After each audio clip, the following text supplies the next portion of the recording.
오늘 아침에는 아주 장장 긴 본문의 말씀, 또 수많은 사람의 이름을 함께 읊으며 읽으며 이 말씀을 저희가 함께 묵상하도록 하겠습니다.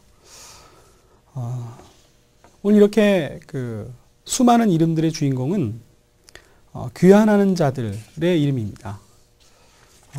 오늘 이 본문 말씀에 이렇게 수많은 사람들의 이름을 낱낱이 기록하고 또 적어놓은 이유는 무엇일까요?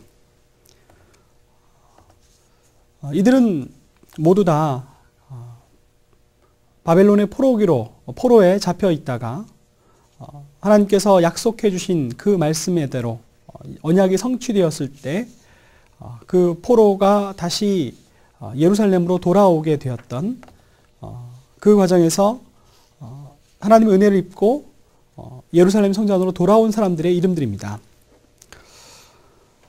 성전을 건축하며 고향에 지내기 위해서 가나안으로 귀환을 결심하는 것은 쉬운 일이 아니었을 것입니다. 귀환하는 그 모든 과정이 기나긴 여정을 거쳐야 했고, 이는 마치 이스라엘 민족이 애굽에서 포로로 잡혀 있다가 출애굽하고 광야 생활을 지나서 가나안 땅으로 들어갔던 그 긴 여정과 견주어 제2의 출애굽, 포로들의 귀환은 바로 이렇게 머나먼 여정과 고행과 또 그런 환경들을 극복해 가면서 돌아오는, 그래서 바벨론에서 이제까지 70년 동안 쌓았던 그리고 축적했던 모든 것들을 다 내팽개치거나 아니면 그 중에 일부를 싸들고 이렇게 머나먼 고행의 길을 걸을 수밖에 없는 그런 과정이었기에 이들이 특별히 이런 어려움들을 감수하고 귀환하였다 하며 낱낱이 그 이름을 밝힌 것은 매우 의미 있는 일이라고 할 수 있겠습니다. 또 이들이 돌아와서도 그 어떤 위험과 또 그 어떤 어려움이 버티고 있을지, 기다리고 있을지 알지 못한 상황이 있었습니다. 이미 그 땅을 자기의 땅으로 주인 삼아서 살고 있는 수많은 다른 이방 민족들과 또 이웃 민족들과 치열하게 경쟁하며 살아가야 할 그런 일들도 틀림없이 예상할 수 있었겠죠. 우리는 세계 제2차 세계대전이 끝난 후에 이스라엘이 지금 가나안 땅, 지금 이스라엘 땅으로 다시 돌아와서 자신들만의 국가를 재건한 이후에 그 후에 어떤 과정을 겪었는지 우리는 다 알고 있습니다. 팔레스타인과 아주 치열한 영토 전쟁을 해야 했고 인종 전쟁을 해야 했으며 주변을 둘러싸고 있는 막강한 아랍 세계와 치열한 생존을 위한 전투를 치를 수밖에 없었습니다. 이렇게 그 위험을 무릅쓰고 귀환한 사람들은 오늘 에스라 성경을 통해서 낱낱이 그 가족별로 그 이름을 기록하고 또 그 이름을 올려놓아서 이후에 자신의 후손들이 그 이름을 자랑스럽게 여길 만큼 그렇게 귀한 이름으로 등록하고 있습니다. 그만큼 그 이름들을 높이 평가할 만하다라고 말할 수 있겠지요.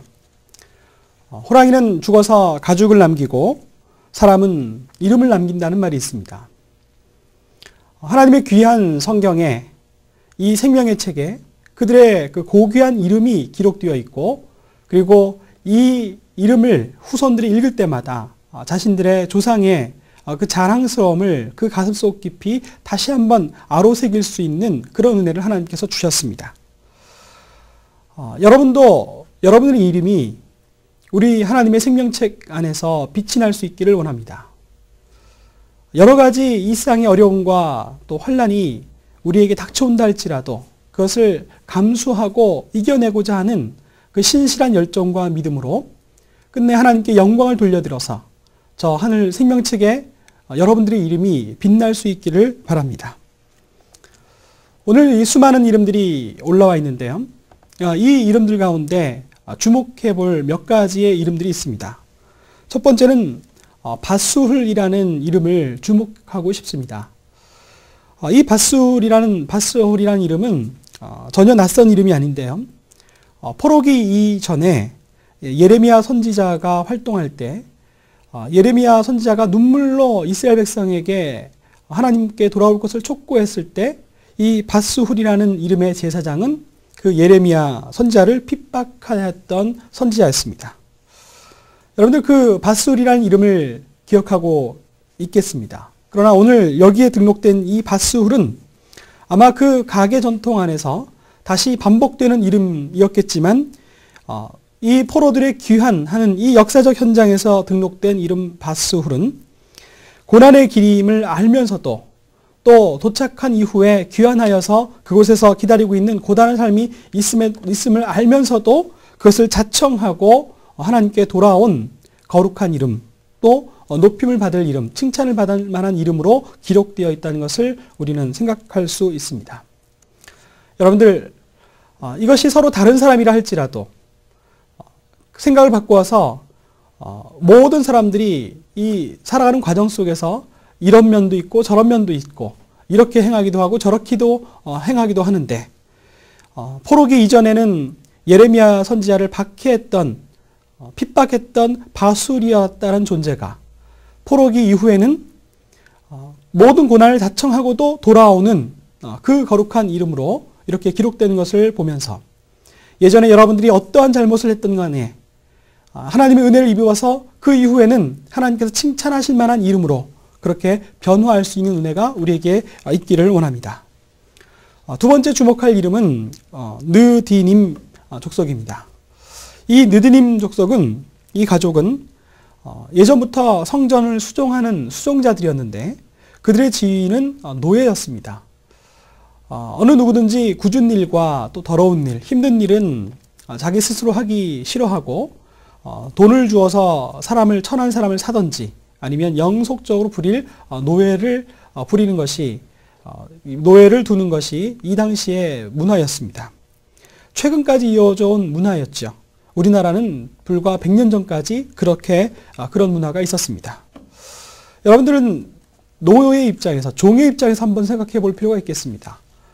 수백 년 동안 종으로 부림받았는데 이제 상황이 전혀 바뀌어서 종들 입장에서 다시 돌아갈 이유가 없습니다. 다시 돌아가서 성전을 수종드는 그런 고된 일을 할 필요가 없음에도 불구하고 이 느디님 사람들이 다시 돌아왔다는 것입니다. 왜 돌아왔을까요?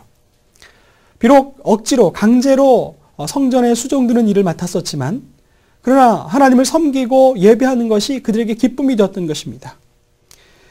성전 수종드는 자로 살았지만 하나님을 만난 것입니다.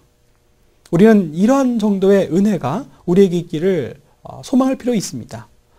하나님 일을 열심히 도왔더니 내가 부족하고 무능하고 아무것도 없지만 하나님을 위하여 교회의 굳은 일을 다 맡아서 했더니 하나님께서 우리에게 큰 은혜를 주시고 믿음을 주시고 감동을 주시고 또 하나님을 더 잘 섬기고자 하는 열정을 주셨다 하는 이런 고백이 우리에게도 있기를 소망합니다.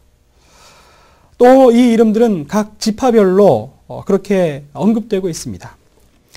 이 지파별로 이름된 언급들을 바라보면서 여러분과 내 자신은 어디에 있는지 그것을 스스로 물을 수 있기를 원합니다. 믿음에 충실한 사람들은 이 영락교회 혹은 자기의 소속된 그 교회에 귀한 일꾼으로 그 이름이 등록될 것입니다. 하나님께서 우리의 삶을 붙잡아 주시고 또 우리의 삶을 든든케 하실 때에는 우리의 이름도 거기에 세워주실 것입니다. 저와 여러분들이 오늘 이 아침에 이 수많은 사람들의 이름을 읽으면서 우리의 이름도 저 생명책에 등록되었을 뿐만 아니라 그 이름이 빛날 수 있기를 소망하며 오늘 이 하루를 우리 주님과 함께 동행하며 살아갈 수 있기를 간절히 소망합니다.